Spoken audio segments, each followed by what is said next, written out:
The restricted vaults of Vel Secundus sat at the bottom of everything. The station world had been built in layers over thousands of years, each generation adding new rings and corridors and habitation blocks above the last, until the original core had been buried so deep that most people forgot it existed. The upper levels were bright and busy and full of the ordinary noise of galactic life. Markets and academies and council chambers and all the restless activity of 12 species trying to share the same civilization without killing each other. The vaults were none of those things. Mira descended to them every morning on a transit pod that nobody else ever used, riding it down through level after level while the light outside the windows shifted from warm gold to pale blue to the cold, flat gray of deep storage. She was a junior cataloger, the lowest rank in the Historical Preservation Office, which was itself one of the least prestigious departments in the Concord Administrative Directorate. She was 23 years old by Cathali reckoning, which made her young even among the short-lived species. She had large amber eyes that cataloged details the way other people breathed, automatically and without effort, and she had a habit of pulling at the edge of her sleeve when she was thinking hard, which meant the cuffs of every garment she owned were permanently stretched. Her job was simple on paper. She descended to Vault Level 9, the oldest and least visited section of the restricted archive, and she cataloged whatever she found there. Old files, old records, old administrative correspondence from governments that no longer existed. She tagged them, classified them, and moved on. Nobody came to check her work. Nobody was particularly interested in what she found. The vaults were maintained out of institutional habit more than genuine purpose, a place to store things that nobody wanted to throw away but nobody wanted to look at either. Mira did not mind. She liked the quiet. She liked the cold blue light and the way the silence had weight down here, like something ancient pressing gently against the walls. She liked the feeling that she was the only person who cared about any of this, which was probably true.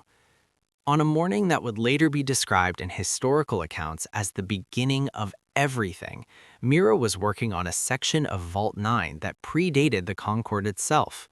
The storage units here were old enough that some of them had sealed themselves through decay, the locking mechanisms fusing shut over centuries until the units became permanent. Standard procedure was to log them as unrecoverable and move on. Mira did not follow standard procedure on this particular morning. The unit that caught her attention was unremarkable on the outside. It sat between two cataloged units on a shelf that she had already processed. She had tagged it as sealed and unrecoverable 2 days ago, but something had nagged at her since then, a detail she had noticed without consciously registering it. The seal on the unit was not the result of mechanical decay. The seams were too clean, the edges too precise. This unit had not sealed itself through age. It had been sealed deliberately, carefully, and recently enough that whoever did it had access to tools that left no visible mark. Someone had hidden this unit in plain sight among the decayed and unrecoverable, banking on the assumption that any archivist who reached this shelf would follow standard procedure and move on. Mira spent 4 hours getting it open. When she finally succeeded, what she found inside was not a standard data core. It was a biological analysis module, the kind used by xenobiologists to store species classification data. It was ancient, far older than it had any right to be given the condition it was in, as though it had been preserved with a care and precision that went far beyond normal archival practice. She interfaced it with her portable analysis station and held her breath while the data loaded. The file that opened first was a species profile. The subject species was called human.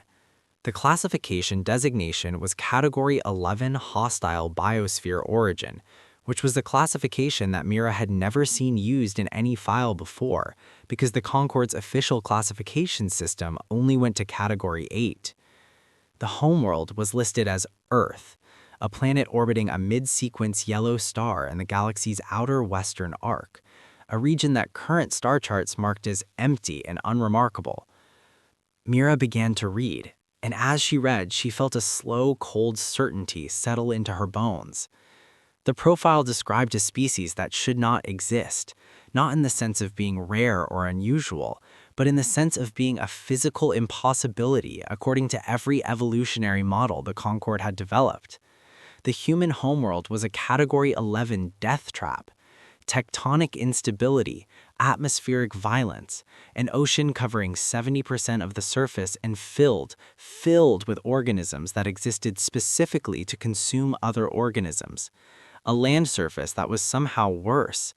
Microscopic life forms that invaded larger life forms and dismantled them from the inside. Temperature ranges that swung from lethal cold to lethal heat within a single orbital cycle. The profile listed 47 distinct categories of environmental threat and noted that this list was not exhaustive. And then it described what had evolved there. Humans were small by galactic standards, bipedal, soft-skinned, without armor or venom or significant natural weaponry. They could not survive vacuum or extreme temperature. They had no regenerative capability worth noting. Their sensory range was narrow. By every metric the Concord xenobiologists used to assess a species' survival probability, a human should not have survived its own childhood, let alone achieved sentience.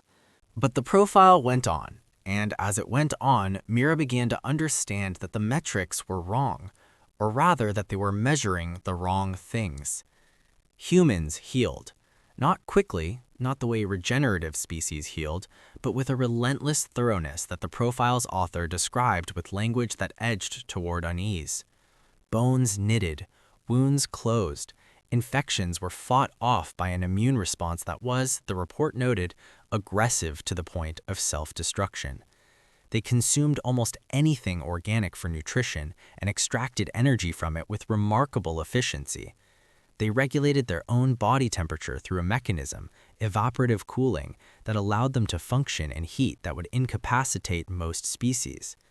They slept, but briefly, and they were capable of operating for extended periods on reduced sleep without meaningful cognitive degradation. And they did not stop. This was the part that the profile's authors kept returning to, circling around it in their dry scientific language the way someone might circle around something they found disturbing but could not look away from. Humans, when faced with a problem, did not accept it. They did not adapt around it or learn to live with it or develop a cultural framework for accepting its existence. They attacked it. They worked at it with a persistence that the report described as pathological in its intensity. They formed bonds with each other that overrode individual survival instinct. They would place themselves between danger and a stranger without calculation or hesitation. They hunted the great animals of their death worlds not through speed or strength, but by following them until the animals simply collapsed, running them down across distances no other predator would attempt. The report had a term for this. It called them persistence predators. And it concluded with a note that Mira read 3 times before she was sure she had understood it correctly. This species should not be underestimated on the basis of physical metrics. The threat they represent is not physical. It is philosophical. They do not accept limits. Mira sat in the cold blue light of Vault 9 for a very long time after she finished reading. Then she went looking for more. It took her 3 weeks to find all of it, buried in fragments across Vault 9 and portions of Vault 7 and 8. Records referencing a species by careful euphemism, a persistence-class biosphere origin, an outer arm anomaly, an unregistered contact event, a diplomatic cable that warned its recipient against engaging with humans on the grounds that any engagement would be interpreted as an invitation, a military assessment that said, in 6 words that hit Mira like a physical impact, do not attempt to contain them. And then the record simply stopped. Not tapered off, stopped. A clean cut in the archive, as though someone had drawn a line and removed everything that came after it. She brought what she had to the High Council of the Preservation Directorate.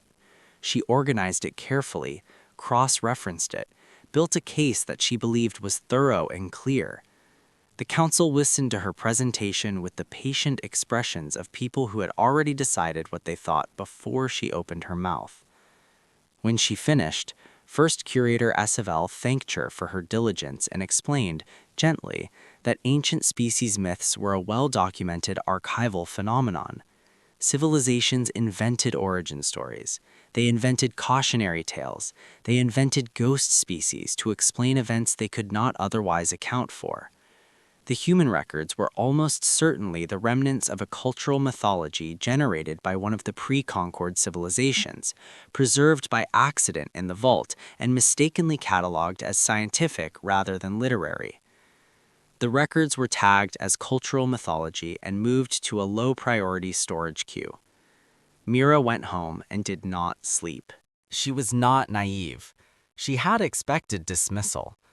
But she had also expected to feel uncertain afterward, the way she usually did when authority contradicted her instincts. Instead, she felt the opposite. The dismissal had clarified something. The records were not mythology. The care with which they had been hidden was not the behavior of someone preserving a story. It was the behavior of someone concealing a truth. The question was why. While Mira lay awake and turned that question over in the dark, reports were coming in from the outer reaches of Concord space that nobody was connecting to each other because nobody was looking at them together. A cargo hauler on the Tessavian Run, whose navigation system had corrected its own course to avoid a debris field that no chart had recorded. A medical transport whose onboard pathogen filters had been upgraded overnight while the ship was in transit, with no record of any maintenance team accessing the vessel. A colony on the frontier moon Dreska, whose early warning system had broadcast an evacuation alert 20 minutes before a seismic event that the colony's own sensors had not detected. And from the deep range arrays positioned along the null corridor, the vast empty transit zone that separated the known galaxy from the uncharted far side. Sensor technicians were logging anomalies that their instruments were not designed to measure. Gravitational signatures, energy readings, mass displacement on a scale that had no natural explanation. Something was moving in the dark. Something enormous. Something that moved with a precision so exact that it registered on sensors as artificial long before it registered as large. The array technicians filed their reports through proper channels and waited.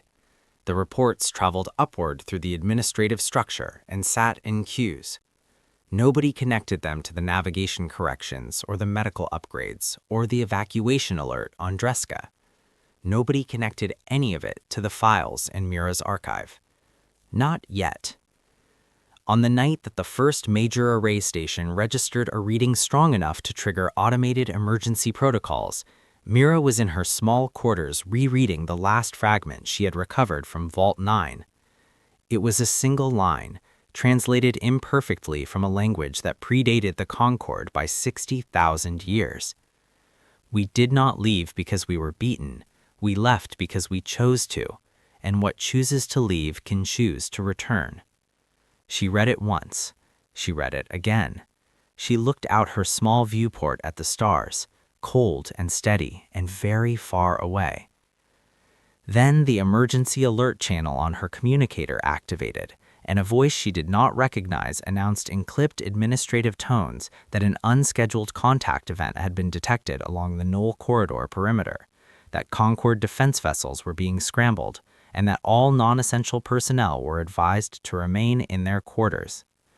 Mira pulled on her jacket and headed for the door. She was not non-essential. Not anymore. Adjutant General Kreth had commanded the Concord's 7th Defensive Arc for 11 years, and in those 11 years he had developed an absolute and unwavering faith in the reliability of his own instincts. His instincts were telling him something was wrong.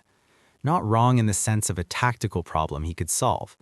Wrong in the older, deeper sense, the kind of wrong that lived in the back of the skull and made the hair on the back of the neck stand upright, regardless of how much rational analysis said everything was probably fine. He stood on the command bridge of the heavy cruiser Vardeth's Edge and watched his tactical display and felt that wrongness settle into him like cold water. The contact readings from the null corridor had come in 40 minutes ago. His fleet, 7 warships representing the most capable military assets within rapid response range, had translated to intercept coordinates 8 minutes after that. Standard response time, good response time. He was proud of his crews and their readiness. But nothing in his career had prepared him for what his sensors were now reporting. The objects emerging from the null corridor were ships. His tactical systems confirmed this with high confidence, energy signatures consistent with controlled propulsion, movement patterns that were clearly intentional and clearly coordinated. They were not natural phenomena. They were not drifting debris. They were vessels, and they were being piloted. There were thousands of them. The number kept climbing as more cleared the corridor. His sensor officer, a veteran named Saul who had spent 20 years logging contacts and had never once lost composure, was reporting in a voice that was very carefully controlled, the voice of someone maintaining professionalism through deliberate effort. The smallest contacts were registering at approximately 3 kilometers in length. The largest, still emerging at the corridor's center, were beyond his instrument's ability to measure accurately, not because the instruments were malfunctioning, but because they had been calibrated for objects of a certain scale, and these objects exceeded that scale. The fleet was spreading as it emerged, not scattering, but organizing, filling the approach corridor in a formation so precise that Kreth's tactical computer flogged it repeatedly as requiring human confirmation because the margin of error between each vessel was smaller than the computer believed was operationally achievable. "Hold position," Kreth said. "Weapons cold. Nobody does anything without my specific order." He had been in combat. He had faced odds that looked bad on paper and found ways to make them work. He was good at his job. But he was also intelligent enough to recognize the difference between a fight he could win and a situation in which fighting would be the last mistake he ever made. This was the second kind of situation. His 7 ships, his best 7 ships, against a fleet of thousands of vessels that individually outmassed anything the Concorde had ever built. The math was not complex. He opened a channel to the Concorde's emergency command frequency and began transmitting everything his sensors were recording. Then one of the unknown vessels moved. It was not one of the large ones. It was medium-sized by the apparent standards of this fleet, which meant it was still approximately 5 times the length of the Vardeth's edge, and it separated from the main formation with an unhurried ease that was somehow more unsettling than aggression would have been. It moved toward Kreth's fleet and stopped at a distance of 800 kilometers, and then it simply waited. Kreth counted his own heartbeats for a while. 14, 15, 16. His communication console registered an incoming signal.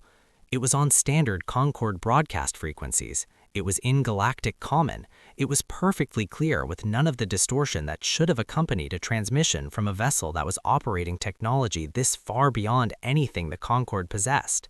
And the voice that came through it was calm and measured and female and warm in a way that Kreth had not expected and did not know what to do with. "Concorde Fleet, this is the Terran Covenant vessel Steady Meridian. We have been aware of your presence since you entered this region. We are not here as a threat. We are here because it is time and because you deserve an explanation. Please hold your position and maintain peaceful posture. We would like to talk." Kreth sat with that transmission for a moment. "Terran," he said to no one in particular. His first officer, Commander Riva, looked at him from the adjacent station. Her expression said that she had heard the same myths he had, and that she was having the same difficulty applying them to the reality currently filling their tactical display. He opened a return channel. "Steady Meridian, this is Adjutant General Kreth, commanding Concorde Defensive Arc 7. We acknowledge your transmission. We will hold. What are your intentions?" The response came immediately. "We would like to meet in person. 2 representatives, unarmed, aboard your vessel. We understand this requires trust. We are asking for it deliberately because we think it matters to ask rather than simply to appear. You may establish whatever security conditions you require." Kreth looked at Riva.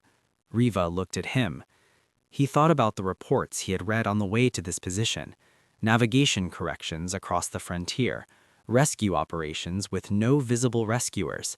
A plague on Dreska colony that had stopped overnight.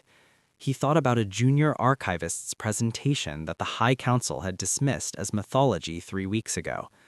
Docking Bay 2, he said, 1 hour. They were smaller than he expected. Kreth was not a large individual by Cathali standards, but he had the typical Cathali build, broad through the shoulders, long-limbed with the dense bone structure of a species that had evolved under high gravity.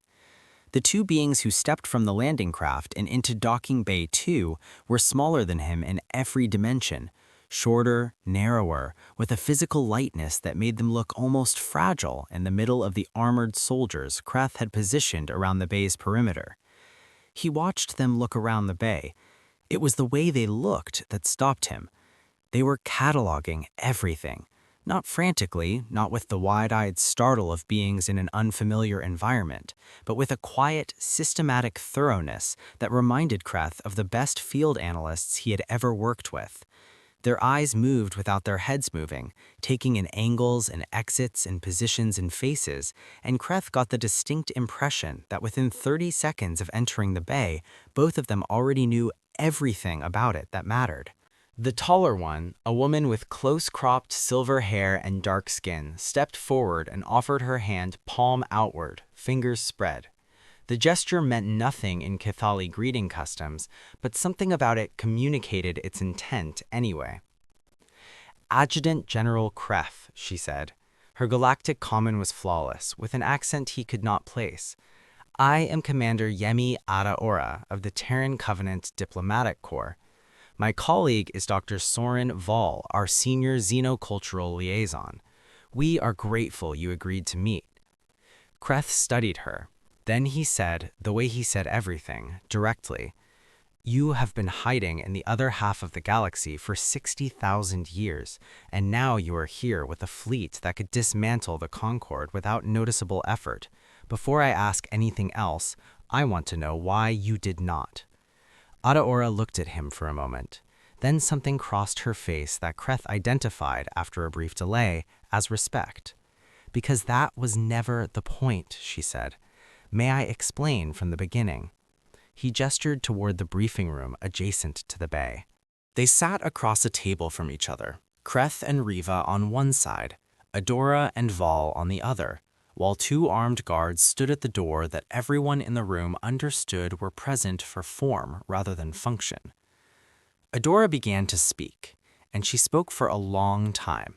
And Kreth listened without interruption because he had learned decades ago that the most important discipline in intelligence work was knowing when to be quiet.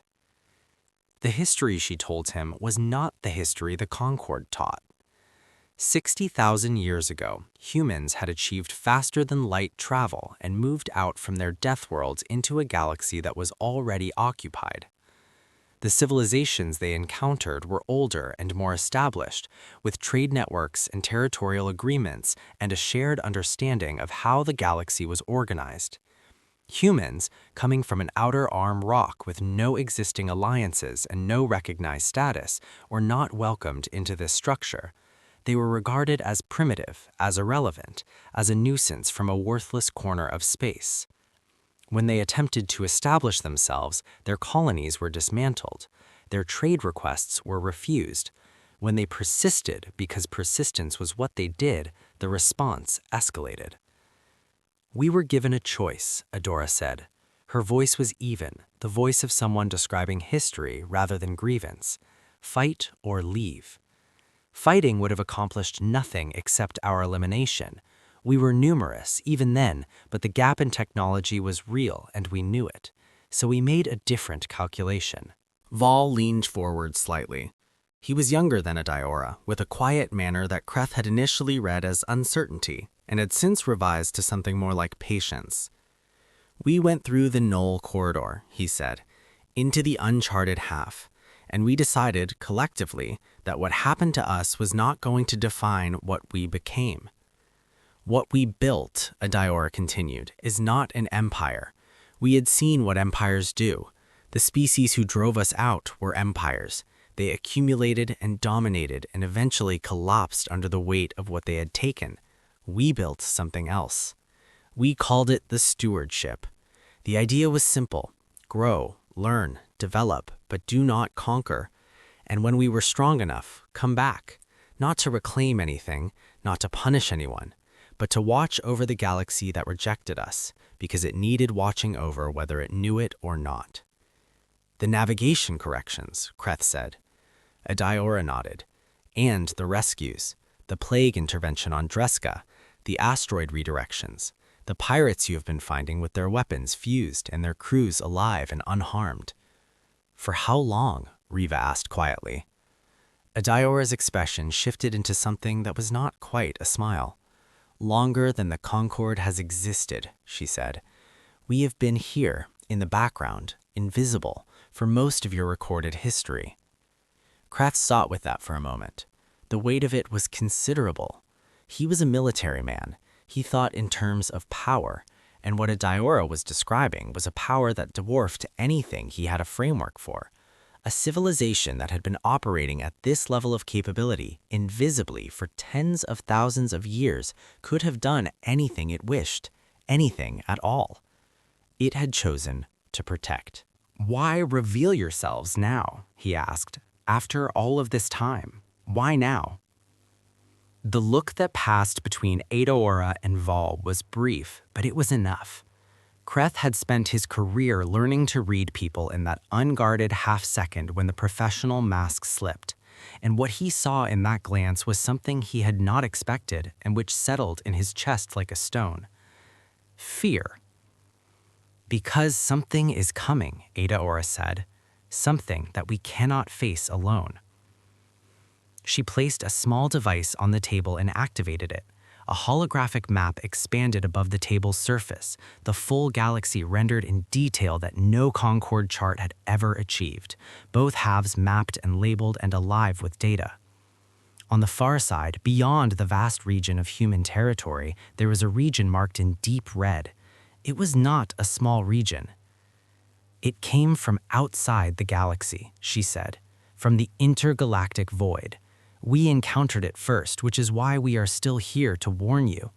It does not negotiate. It does not distinguish between species or civilizations or levels of development.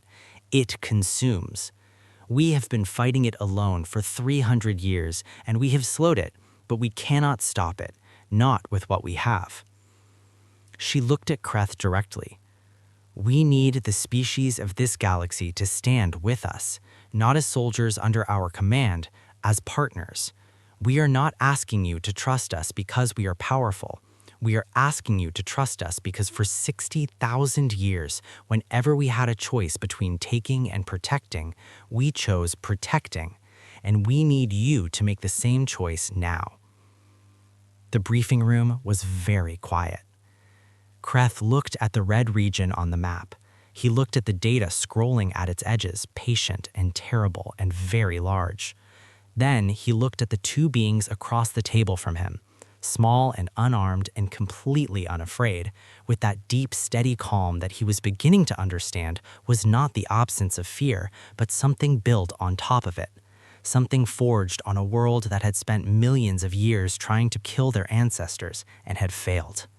He thought of Mira's presentation, the High Council laughing. He thought of the myths. Every species has its ghost stories. He leaned forward and folded his hands on the table. Tell me about the swarm, he said. Tell me everything. And then let us figure out what we do next. Adotwa's mouth curved upward at the corners. That expression the Cathali soldiers had been reading as amusement, and which Kreth was now understanding was something else entirely. It was relief. After 60,000 years of silence, it was simply relief. Thank you, she said.